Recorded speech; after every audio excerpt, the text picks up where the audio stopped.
നമസ്തേ, എല്ലാവർക്കും the mind വെൽനസിന്റെ NPD സീരീസിലേക്ക് ഹാർദമായ സ്നേഹം നിറഞ്ഞ സ്വാഗതം. ഞാൻ നിങ്ങളുടെ ഡോക്ടർ സുസിൻ കൗരൻ.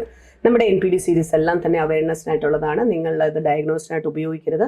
പകരം നിങ്ങൾക്ക് എന്തെങ്കിലും സംശയം ഉണ്ടെങ്കിൽ നിങ്ങൾ എക്സ്പേർട്സിനെ കൺസൾട്ട് ചെയ്യുക. അപ്പോൾ ഇന്നത്തെ ടോപ്പിക് എന്ന് പറയുന്നത് നോർമലൈസിങ് അബ്യൂസ് എന്ന് പറയുന്നതാണ്. ഒരു നോർമലൈസിങ് ആയിട്ടുള്ള ഈ അബ്യൂസിനെ നോർമലൈസ് ചെയ്യാനുള്ള ഒരു ടെൻഡൻസി എല്ലാ ഭാഗത്തും നമുക്ക് കാണാൻ പറ്റും.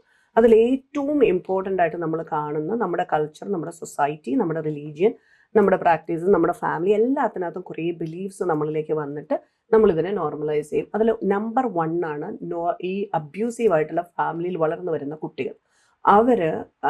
അവർക്ക് അവരുടെ മുമ്പിൽ അവർ കാണുന്നത് ഈ ഒരു കാര്യമാണ്. സാക്രിഫൈസ് ചെയ്യുന്ന ഒരു വ്യക്തി, വേറെ വ്യക്തികൾ അവരെ അബ്യൂസ് ചെയ്യുന്നു, അതിനകത്തൊന്നും മിണ്ടാതെ സഹിച്ച് സഹനം അങ്ങനെയൊക്കെ മുമ്പോട്ട് പോകുന്ന വ്യക്തികൾ. അപ്പോൾ അങ്ങനെയൊക്കെ കാണുമ്പോൾ നമ്മൾ ആ ഒരു കണ്ടിന്യൂവേഷൻ ഓഫ് നമ്മുടെ ഈ ട്രോമയെ, നമ്മൾ ഈ അബ്യൂസിനെ നോർമലൈസ് ചെയ്ത് നമ്മൾ അങ്ങനെ കൊണ്ടുപോകും. അപ്പോൾ കുടുംബങ്ങളിൽ എവിടെയൊക്കെയാണോ അവിടെയൊക്കെ ഇതിനെ നമ്മൾ നോർമലൈസ് ചെയ്യും. നമ്മൾ ഈ അബ്യൂസിനെ അല്ലെങ്കിൽ നമ്മുടെ ട്രോമയെയും നമ്മൾ നോർമലൈസ് ചെയ്യുന്ന സാഹചര്യമാണ് അപ്പോഴുണ്ടാകുന്നത്. അപ്പോൾ അത് നിനക്ക് തോന്നിയതായിരിക്കാം, നിന്റെ സ്വഭാവമാണ് മാറ്റേണ്ടത്, അല്ലെങ്കിൽ കുടുംബമായി അങ്ങനെ ഇരിക്കും, ഇങ്ങനത്തെ ചില സിറ്റുവേഷനൊക്കെ ഇങ്ങനെയാണ്, ഇതിങ്ങനെയാണ് ചെയ്യേണ്ടത്, നിനക്ക് കാര്യങ്ങൾ ചെയ്യാൻ അറിയാമല്ലാഞ്ഞിട്ടാണ്, നീ ഇങ്ങനെ കാണിച്ചു കഴിഞ്ഞാൽ ഈ കുടുംബം തകർന്നു പോകത്തില്ലേ, അല്ലെങ്കിൽ ആ റിലേഷൻ വിട്ടുപോകത്തില്ലേ, അങ്ങനെയല്ലേ ഇങ്ങനെയല്ലേ എന്ന് പറഞ്ഞ് കുറേ കാര്യങ്ങൾ നമ്മുടെ തലയ്ക്ക് വെച്ചിട്ടായിരിക്കാം ആ ഒരു റിലേഷനെ നമ്മൾ നോർമലൈസ് ചെയ്ത് കൊണ്ടുപോകുന്നത്, അബ്യൂസിനെ നോർമലൈസ് കൊണ്ടുപോകുന്നത്.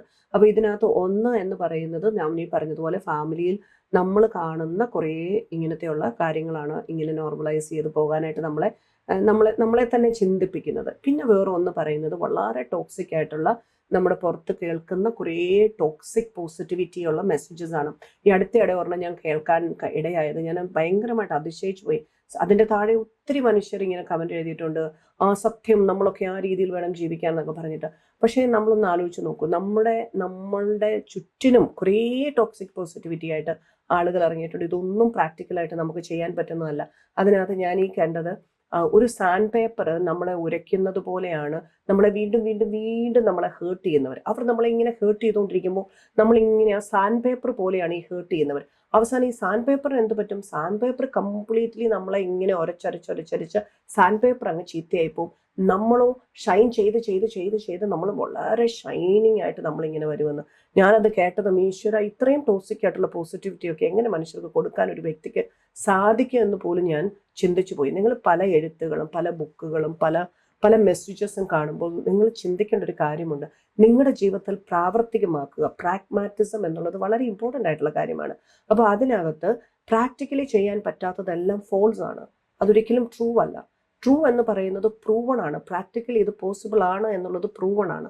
അല്ലാതെ സാൻഡ് പേപ്പർ ഉരച്ചു കഴിഞ്ഞാൽ ഇങ്ങനെ ഉരച്ചുകൊണ്ടിരിക്കുമ്പോഴത്തേനും നമ്മൾ ഷൈനിങ് ആകും. സാൻഡ് പേപ്പർ അങ്ങനെ ഉരച്ചുകൊണ്ടിരിക്കട്ടെ, അവസാനം അവർ കീറിപ്പോവും, നമ്മൾ ഷൈൻ ആകും എന്നൊക്കെ പറയുമ്പോൾ അബ്യൂസിനെ ഏറ്റവും കൂടുതൽ പ്രൊമോട്ട് ചെയ്യുന്ന ഒരു കോട്ടാണത്. നമ്മൾ അങ്ങനെ പറഞ്ഞ് അങ്ങനെ ഇരിക്കും. ഇതിനു മുമ്പ് കേട്ടിട്ടുണ്ട്, ഒരു വണ്ടി നമ്മളെ ഇടിക്കാൻ വന്നു കഴിഞ്ഞാൽ നമ്മളിങ്ങനെ മാറിക്കൊടുക്കുക. അപ്പോൾ അതും നമ്മുടെ അബ്യൂസിനെ നമ്മളിങ്ങനെ പ്രൊമോട്ട് ചെയ്യുന്ന കാര്യങ്ങളാണ്. അപ്പം ആക്ഷൻസിലേക്ക് പോകാതെ നമ്മളിങ്ങനെ എടുക്കുന്ന കാര്യങ്ങൾ. അതുപോലെ തന്നെ നമ്മളെ ചിലപ്പോൾ നമ്മളിൽ ഗിൽട്ട് ഉണ്ടാക്കിയിട്ടാണ് ഈ അബ്യൂസ് നോർമലൈസ് ചെയ്യപ്പെടുന്നത്. നമ്മളിപ്പോൾ നമ്മുടെ വീട്ടിൽ ഇപ്പം നമ്മളൊരു ആ ഭാര്യ പ്രഗ്നൻ്റ് ആയിരിക്കുമ്പോൾ ഈ നാർസിസിസ്റ്റുണ്ടല്ലോ, അല്ലെങ്കിൽ ആ ഭാര്യ വീട്ടിലേക്ക് വരുമ്പോൾ അവൾക്ക് വേണ്ട കാര്യങ്ങളൊന്നും ചെയ്തു കൊടുക്കത്തില്ല. പക്ഷെ അയാളുടെ പെങ്ങൾക്കോ അല്ലെങ്കിൽ അയാളുടെ റിലേറ്റീവ്സിനോ ഒക്കെ വേണ്ട കാര്യങ്ങൾ ഇയാൾ ചെയ്തു കൊടുക്കും. അപ്പോൾ ഇപ്പം വേറൊരാൾക്ക് ഒരു ബർത്ത്ഡേക്ക് ഒരു ഉടുപ്പ്, അയാളൊരു ഉടുപ്പ് വാങ്ങിച്ചു കൊടുക്കുന്നു, അല്ലെങ്കിൽ ഒരു സ്വർണ്ണമാല വാങ്ങിച്ചു കൊടുക്കുന്നു. അയാളുടെ പെങ്ങൾക്കായിരിക്കാം, അല്ല അയാളുടെ അമ്മയ്ക്കായിരിക്കും. പക്ഷെ ഈ വൈഫിനൊന്നും കൊടുക്കില്ല ഇയാൾ. അപ്പോൾ അങ്ങനെ ചെയ്യുമ്പോഴത്തേനും ഈ വൈഫ് എങ്ങാനും ഒന്ന് അതിനെപ്പറ്റി പറഞ്ഞാൽ നിനക്ക് അസൂയാണ്, ഞാനും അവരും തമ്മിലുള്ള സ്നേഹത്തിൽ നിനക്ക് ഭയങ്കര ഇതാണ് എന്നൊക്കെ പറയുമ്പോഴത്തേനും അവിടെയും നമുക്ക് ഫീൽ ചെയ്യുന്നത് നമ്മളുടെ ആ ഒരു അബ്യൂസിനെ നമ്മൾ ഇനി അങ്ങനെയാണോ എന്ന് കരുതിയിട്ട് നമ്മൾ അതിലൂടെ അങ്ങ് ജീവിച്ചു പോകും. എന്നിട്ട് നമ്മളെ തന്നെ നമ്മൾ അങ്ങോട്ട് അതിലേക്ക് സബ്മിറ്റ് ചെയ്യും.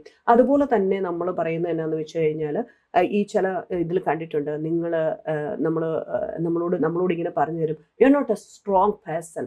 നല്ല സ്ട്രോങ് ആയിരിക്കണം നമ്മൾ ജീവിതത്തിൽ സാക്രിഫൈസ്, ഗിവിങ്, നമ്മൾ ഗിവ് അപ്പ് ചെയ്ത് കൊടുക്കണം, മറ്റുള്ളവർക്ക് വേണ്ടിയിട്ട് വിട്ടുകൊടുക്കണം. അങ്ങനത്തെ കുറേ ഇത് നമ്മളെ പഠിപ്പിച്ചിട്ട് ഈ അബ്യൂസേഴ്സിനെല്ലാം വളരെ വളരെ നല്ല രീതിയിലേക്ക് അവരെ സപ്പോർട്ട് ചെയ്തിട്ട് നമ്മളോട് പറയുന്നു ഇതൊക്കെ നമ്മൾ ഇങ്ങനെ വേണം ചെയ്യാൻ. അതുപോലെ നീ ഒരു എന്താ പറയുക, നല്ലൊരു ട്രൂ ബിലീവർ ആണെങ്കിൽ, നല്ലൊരു വിശ്വാസിയാണെങ്കിൽ നീ ഇങ്ങനെ ഒന്നുമല്ല പെരുമാറുക. നീ ജീസസിന്റെ അല്ലെങ്കിൽ ക്രൈസ്റ്റിന്റെ കൂടെയുള്ള നീ വിശ്വസ്തയാണെന്ന് അറിയിക്കണം ക്രൈസ്റ്റിനോട്. അങ്ങനെയാണ് if you are A good Christian, ഒരു പ്യൂർ ക്രിസ്ത്യൻ, നീ ഇങ്ങനെ ആയിരിക്കും പെരുമാറുക, ആ രീതിയിൽ നിങ്ങൾ ഇതിനെ എന്നൊക്കെ പറഞ്ഞിട്ട് നമ്മൾ അങ്ങനെ നമ്മളെ ഇതാക്കിയിട്ട് ആ ജീവിതത്തിൽ ഇതൊരു സാധാരണ ഞാൻ പറഞ്ഞു കേട്ടിട്ടുണ്ട്, ക്രിസ്തീയ ജീവിതത്തിൽ പീഡകൾ അനുഭവിക്കുക നോർമലാണെന്ന്. ക്രിസ്തീയ ജീവിതത്തിൽ ആനന്ദം, ഹാപ്പിനെസ്, പ്രോഗ്രസ്, ഫ്രീഡം, ഇതൊക്കെയാണ് ക്രിസ്തീയ ജീവിതത്തിന്റെ ഏറ്റവും നല്ല ക്വാളിറ്റീസ്. അതാണ് ജീസസ് കാണിച്ചു തന്ന ക്വാളിറ്റി. പക്ഷെ അത് റിലീജിയനായിട്ട് കൺവേർട്ട് ചെയ്ത് കഴിഞ്ഞപ്പോഴത്തേനും അത് അടിച്ചമർത്തപ്പെടുന്ന ഒരു രീതി, അബ്യൂസിനെ നോർമലൈസ് ചെയ്യുന്ന ഒരു രീതിയായിട്ട് മാറുന്നത് കാണാനായിട്ട് പറ്റുന്നുണ്ട് പലയിടത്തും പല സ്ഥലത്തും. അതൊക്കെ ഇതെല്ലാം അബ്യൂസിനെ നോർമലൈസ് ചെയ്യാനായിട്ട് സഹായിക്കും. ഇനി ചില സേയിങ് ഉണ്ട് ഇതുപോലെ തന്നെ നമ്മളോട് പറയുന്നത്, അത് പ്രത്യേകിച്ച് ഈ മാരേജസൊക്കെ ഹസ്ബൻഡും വൈഫും ഒക്കെ ഒന്നിച്ചു പോകുന്നതിലേക്കൊക്കെ നോക്കുന്ന ചില ഫ്രേസസ് ആണ്. ഇതൊക്കെ ചില ക്ലയൻസ് എന്നോട് പറഞ്ഞതാണ് കേട്ടോ. ചിലരിതൊക്കെ അവർ സപ്പോർട്ടിന് ചെല്ലുമ്പോഴും ഹെൽപ്പിന് ചെല്ലുമ്പോഴും കേൾക്കുന്ന കാര്യങ്ങൾ. അപ്പോൾ ഒരു ഫർണിച്ചർ മോശമായാൽ തടിയുടെ വളവിലുമുണ്ട് കാര്യം, ആശാരിയുടെ പണിയിലുമുണ്ട് കാര്യം. അപ്പോൾ അവിടെ അവിടെ അത് നോർമലൈസ് ആയി. അപ്പോൾ എൻ്റെ ചോദ്യം എപ്പോഴും, ഈ തടിക്ക് വളവുണ്ടെങ്കിൽ എന്തിനാണ് ഈ ആശാരി പണിയാൻ പോകുന്നത്?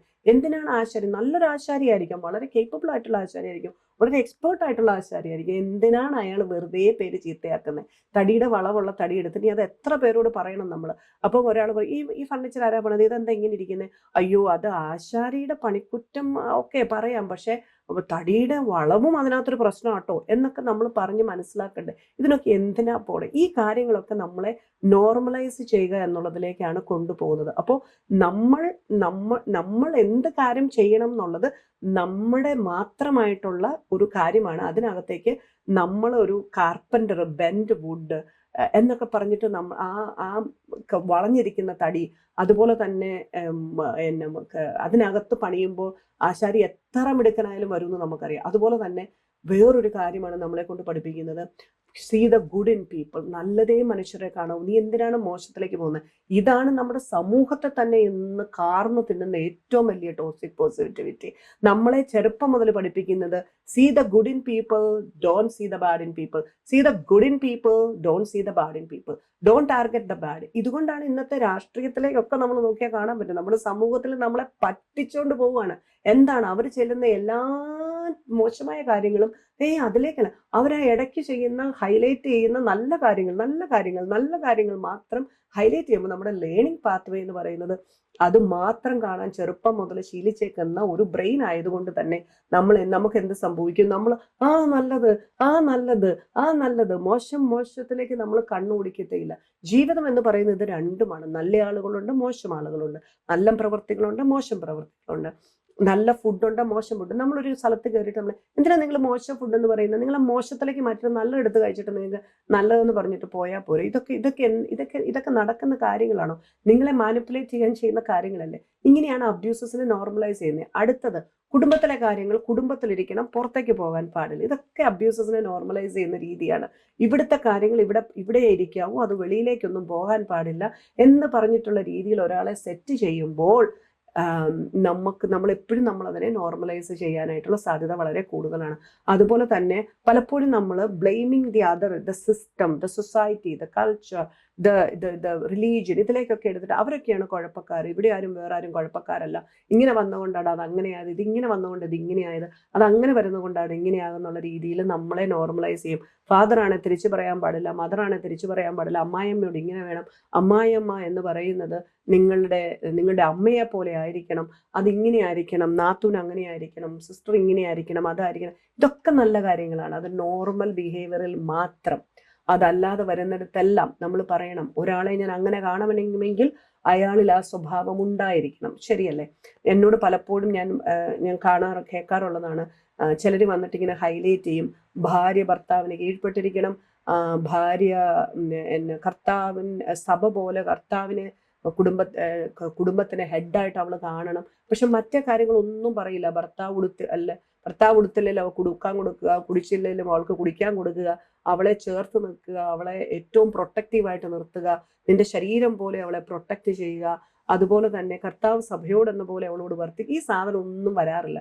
അപ്പൊ ഒന്ന് ആലോചിച്ച് നോക്കൂ, നോർമലൈസിങ് അബ്യൂസീവ് സൊസൈറ്റിയിൽ നമ്മളെ ആ ഒരു കൾച്ചറിൽ, ആ ഒരു റിലീജിയസ് പ്രാക്ടീസസിലെല്ലാം നമ്മളെ ഇങ്ങനെ കൊണ്ടുപോയി അതിന്റെ എങ്ങനെ ഒരു അബ്യൂസിനെ നോർമലൈസ് ചെയ്യാം എന്നുള്ള രീതിയിലുള്ള ലേണിങ്ങുകളിലേക്ക് നമ്മളെ കൊണ്ടുവരുന്ന, ആ രീതിയിലേക്ക് കൊണ്ടുവരുന്നവരെല്ലാം അവരുടെ മാത്രം ഈഗോ സാറ്റിസ്ഫൈ ചെയ്യുന്ന രീതിയിൽ വരുന്നതാണ്. അപ്പൊ ഇവിടെ നമ്മൾ ശ്രദ്ധിക്കേണ്ട കാര്യം, ഇതുപോലെ നോർമലൈസിങ് ആയ അബ്യൂസസും ഈ കാര്യങ്ങളും ഒക്കെ വരുമ്പോൾ എനിക്ക് സൈക്കിൾ ബ്രേക്കർ ആവണം. I don't want to have a generation trauma carrying in me and carrying to അത് പാസിങ് ത്രൂ മൈ ചിൽഡ്രൻ. അങ്ങനെ എനിക്ക് വരാനായിട്ട് പറ്റില്ല, ഞാനത് ചെയ്യില്ല എന്നുള്ളതാണ് നമ്മൾ തീർച്ചയായിട്ടും എടുക്കേണ്ട ഒരു കാര്യം. അതുപോലെ തന്നെ അതിനകത്ത് ഏറ്റവും ശ്രദ്ധിക്കേണ്ടതാണ് എൻ്റെ മൈ സെൽഫ് റേഡിയസ്, എൻ്റെ ഉള്ളിലെ എൻ്റെ ക്യാരക്ടർ, അതായത് എൻ്റെ മെൻ്റൽ ക്വാളിറ്റി, എൻ്റെ മോറൽ ക്വാളിറ്റി, എൻ്റെ പേഴ്സണാലിറ്റി, എൻ്റെ പേഴ്സോണ, ഇത് മൂന്നും ഏറ്റവും നല്ല രീതിയിൽ ഞാൻ സെറ്റ് ചെയ്യണം. അതുപോലെ തന്നെ നമ്മൾ എപ്പോഴും കേൾക്കുന്ന ഒരു കാര്യമാണ്, നമ്മൾ പലപ്പോഴും എന്നോട് ആൾക്കാർ പറയാറുണ്ട്, ദൈവം എന്നെ സഹായിക്കുന്നില്ല എന്നുള്ള ഒരു കാര്യം. നമ്മൾ തീർച്ചയായിട്ടും ശ്രദ്ധിക്കേണ്ടത്, നിങ്ങൾ അബ്യൂസസിന്റെ കൂടെ നിൽക്കുമ്പോൾ, അതിനെ പ്രൊമോട്ട് ചെയ്യുമ്പോൾ ഒരു ദൈവവും നിങ്ങളെ സഹായിക്കില്ല. നിങ്ങളിലേക്ക് നോക്കി ഇവയെല്ലാം മാറ്റുമ്പോഴാണ് നിങ്ങൾക്ക് സഹായം വരുന്നത്. ദൈവം തന്നെ പറഞ്ഞിട്ടുണ്ട്, നിങ്ങൾ മനുഷ്യനെ പ്രീതിപ്പെടുത്താൻ നിന്ന് കഴിഞ്ഞാൽ നിങ്ങൾ ദൈവത്തിന്റെ വിരോധമാണ് സമ്പാദിക്കുക. നിങ്ങൾ ദൈവത്തെ പ്രീതിപ്പെടുത്തുമ്പോൾ നിങ്ങൾ മനുഷ്യന്റെ വിരോധം സമ്പാദിക്കും. അതുകൊണ്ട് തന്നെ നിങ്ങളാണ് നോക്കേണ്ടത്, നിങ്ങൾക്ക് ദൈവത്തിന്റെ പ്രീതി വേണോ അതോ മനുഷ്യരുടെ പ്രീതി വേണോ എന്ന്. അങ്ങനെ നോക്കിയിട്ട് ഏറ്റവും മനോഹരമായിട്ട് നിങ്ങളുടെ ജീവിതം കൊണ്ടുപോവുക. എല്ലാ കാര്യങ്ങളും കണ്ണു തുറന്ന് കാണുക. ഇൻ ആൻ അലേർട്ട് മൈൻഡിൽ എന്താണ് ഇവിടെ നടക്കുന്നത്, എന്താണ് സംഭവിക്കുന്നത്, ഒരു പ്രസൻസ് ഓഫ് മൈൻഡും മൈൻഡ്ഫുൾനെസ്സും ഒക്കെ നിങ്ങളിൽ വരുമ്പോഴാണ് നമുക്കിതിനെ നോർമലൈസ്ഡ് ആയിട്ടുള്ള അബ്യൂസ് നമ്മളെ പുറത്തു കൊണ്ടുവരിക. അങ്ങനെ ആ ഒരു സൈക്കിളിൽ നമുക്ക് ബ്രേക്ക് ചെയ്യാനായിട്ട് സാധിക്കുക. ഞാൻ എപ്പോഴും പറയുന്നത് പോലെ, never take abuse, never give abuse, never self abuse. ഇത് നിങ്ങളുടെ മന്ത്രമായിരിക്കണം. അത് അങ്ങനെ ജീവിതം ഏറ്റവും മനോഹരമായിട്ട്, ഏറ്റവും സക്സസ്ഫുൾ ആയിട്ട്, നല്ല ഹാപ്പി ആയിട്ടും സന്തോഷമായിട്ടും പീസ്ഫുൾ ആയിട്ടും പ്രോഗ്രസീവായിട്ടും ജീവിക്കാനായിട്ട് ദൈവം നമ്മെ എല്ലാം അനുഗ്രഹിക്കട്ടെ.